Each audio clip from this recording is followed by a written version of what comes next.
আজকে আমি চলে এসেছি মাগুরা জেলার মোহাম্মদপুর উপজেলার বিনোদপুর ইউনিয়নে ঐতিহ্যবাহী যে বেথুলিয়া হাটটি রয়েছে। এই হাটে নাকি শত শত মানুষের ভিড় হয়। এই হাটটি মেলে শুক্রবার আর সোমবার, সপ্তাহে 2 দিন। এখানে পাওয়া যায় টাটকা সবজি, মাছ, বিভিন্ন প্রকারের মাছ আছে। যার যেটা পছন্দ হয় সে সেটা কেনে। এখানে পাওয়া যায় পুকুরের মাছ এবং নদী নালা খাল বিলের মাছ।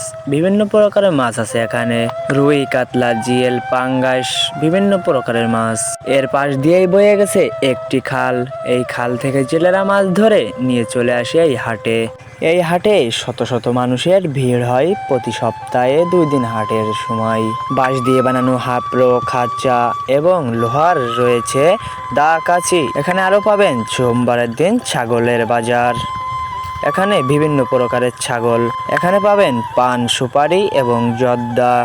ইনিয়াস 50 বছর ধরে এই সুপারির ব্যবসা করেন। এই হাটে সোমবারের দিন দেখা যায় শত শত মানুষের, হাজার হাজার মানুষের ভিড়।